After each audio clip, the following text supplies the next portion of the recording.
Hey guys, this is Big Rob, just a guy over 50, travel nurse, hanging out in Oregon.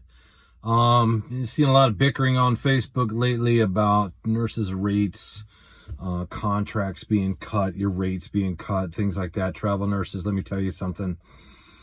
If your agency gets a directive from the hospital or Medifist and vendor management service that the rates are going to be cut, you got two choices. One choice is you can take it. You can eat it and stick around and continue to work that contract if you want to. But the other choice is you can leave. You can resign your contract and go because technically the agency and the hospital are in breach of contract with you. When you sign a contract, that's exactly what it is. And, depending on the language that's in your contract, you can negotiate in different types of articles.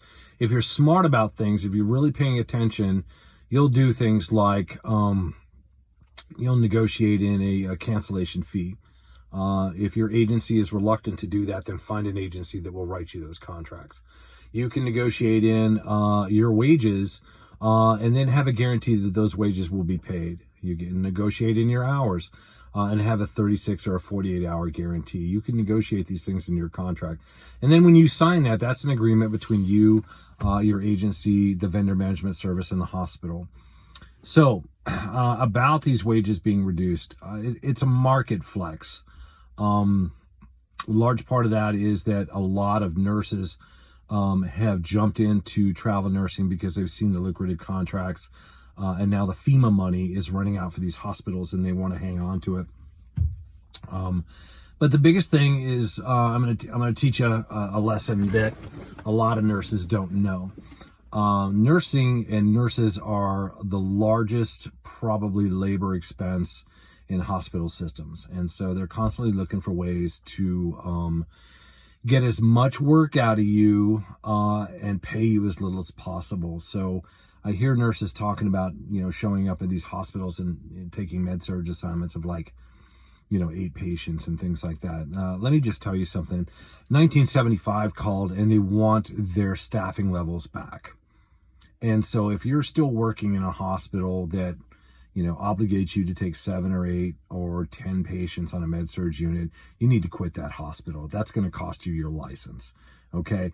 If they are unwilling or incapable of hiring enough staffing nurses, agency nurses, and regular staff nurses to adequately staff their hospital, then they need to stop accepting admissions.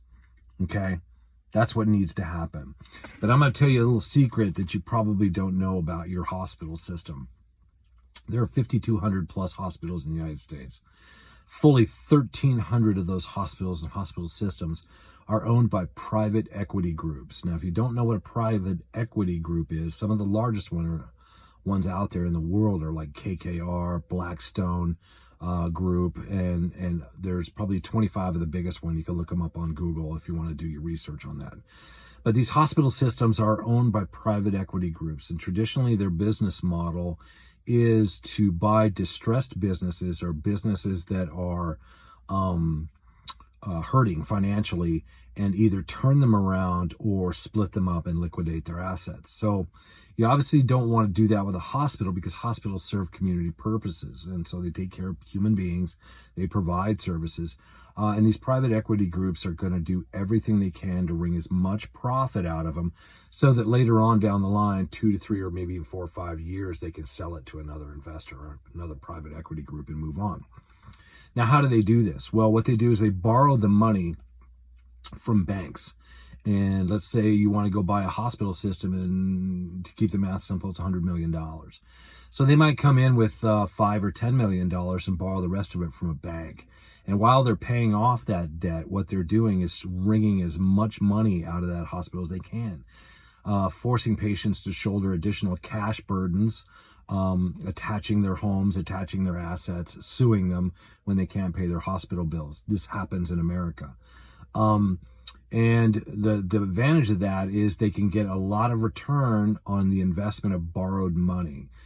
They can even write the interest that they're paying on these loans off as business expenses. So That's how these private equity groups are running around the country and buying hospitals. I just read a study last night that said that a lot of these private equity firms buy smaller hospitals in economically disadvantaged towns.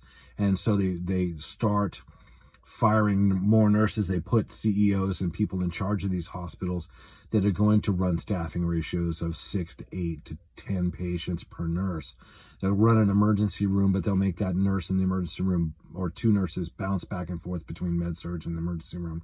And so anyway, you can count on more of that happening as more of these private equity groups buy up hospital systems. And the funny thing is that the private equity groups, one of the things that I've noticed in the literature is that the private equity groups that buy these hospitals will also own physicians groups. And so they're profiting off putting their own physicians into the hospitals, and they're profiting off of the billing practices of the hospital itself, particularly the emergency room, the surgical department, the ICUs, and things like that. They make a lot of money off this stuff. So bear that in mind when you start thinking about the hospital shafting you on the staffing ratios, shafting you on some of these other things, and older equipment that doesn't work, and somehow you don't have pillows and supplies and all these things that you would normally associate with being readily available in a hospital. These private equity firms, like I said, their role is to buy distressed hospitals that are in financial distress, are losing money on charity work and things like that, and they turn right around and they create these artificial staffing ratios that make absolutely no sense to us, but make perfect sense to them because they're not medical people. And so their job is to get in there, like I said, and wring out as much money as they can so that they can make it look great and profitable and sell it off to somebody, pay off the loan, and make huge profits. That's what's happening in America. So you have to ask yourself, why are the wages coming down? Well, these private equity firms have lobbied Congress to try to get this done. That obviously didn't happen. There are no laws that regulate the wages of nurses right now that I know of. But the COVID money and the FEMA money is running out. And so basically a lot of these trillion-dollar government programs that went on, a lot of that money just is up in the air to scammers and schemers, hospital systems that collected money to take care of COVID patients when a lot of those people didn't actually have COVID, or maybe they had COVID, but it had nothing to do with why they were in the hospital. But they collected that money anyway.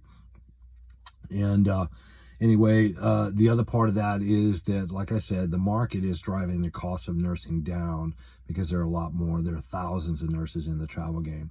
There are even thousands of jobs that are still available, but the wages are much, much lower. The hospitals decide they're not going to offer this. And so how's that going to affect their staffing levels? I don't think they care. So, like, for example, a hospital that I worked in Maine, Augusta, Maine, Maine Medical Center, it would be 12 o'clock at night, and they would shut down an entire portion of the emergency department at 12 o'clock at night, even though there might be 20 or 25 people still waiting in the waiting room. That's at midnight. And so all night long, there's people waiting in the waiting room. It never empties. The waiting room never empties, even though we could staff that empty part of the emergency room. This is one example. So the nurses end up taking 6 and 7 patients in the emergency department. Don't go to a place like that, okay? So what does that do to the nurses? Well, the nurses on staff come down there and they work their asses off to try to accomplish the impossible. It's deliberately set up to be impossible. Now think about that for a second. There's no way, no matter how hard you work, no matter how safe and efficient you are, they were never going to clear out that waiting room because people are always coming in. They're trickling in throughout the night. But it's deliberately designed to create a waiting environment in the waiting room. Now, how does this affect patient care and patient safety? Well, what do you think? People have heart attacks or are having chest pain. They're ESI2s sitting out in the waiting room for hours. Why? Because they've shut down. They say that they can't staff it. No, it's deliberate. They don't want to staff it. They can't find physicians that will work overnight. And then they put these, they do it to the doctors too. I mean, you got doctors back there in a pod of 12 rooms taking care of 12 patients, and you're constantly going at them. Hey, this test came back, this medication they're allergic to. You're constantly informing these physicians, and they have to go back to the computer and remind themselves what the patient's there for. And they have to do it over and over and over again. very talented physicians, but even they can get overwhelmed. So this is how medical mistakes happen. This is how people get fired. This is how people get sanctioned. It's because they're being overworked. They're not allowed because of the private equity concerns. They're not allowed to do a good job. They just have to get people through it. I think I heard one nurse call it moving the meat. And so that's kind of what's going on in the market today. Private equity firms are driving the prices down because they're trying to wring as much money out of these hospital systems as they can. Out of the 5,200 plus hospitals there are in the United States, 1,300 plus are owned by private equity firms, big ones. And their job is nothing more than to bring back profits to their investors. That's their job. And we're talking about billions and billions of dollars. How do they do that? By making you work your ass off and accepting less money. So here's my advice. You find an agency that you can trust. Usually the smaller ones are the better ones to go with, as long as they're well capitalized. And what I mean by that is their paychecks don't bounce. Find a small agency to work with. Become very intimate with your recruiter. Make sure that this person and you are on the same page. This is what I want. This is what I want to be paid. Don't talk to me about anything less than that. Set your standards, set your goals, and stick to them. If you don't, they'll just treat you like a fool. And that's, if you want to be treated that way, stay in your staff job. Okay, just stay in your staff job. If you want to get the respect that you deserve, take your experience out on the road, earn better money, but more importantly, have your finger on the pulse of your own cash flow. Okay, you decide, am I going to work this summer?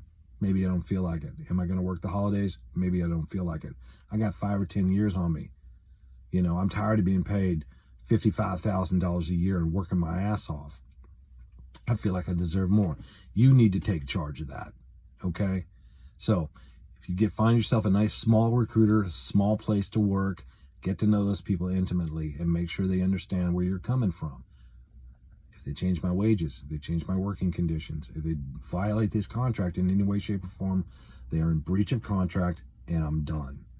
Finally, choose your hospitals very carefully. If you're in an RV, make sure that you go to a hospital that has RV parks around it, or in the city that has good RV parks. They're available off season. Don't necessarily choose a hospital based on where you want to go. Choose it on the working conditions. Reach out to some of those nurses if you can. Talk to the manager and ask very poignant questions. Just be very direct with them. You don't work there yet. And the other way to look at this is when you're talking to a manager in a particular unit and they're interviewing you, you interview them back.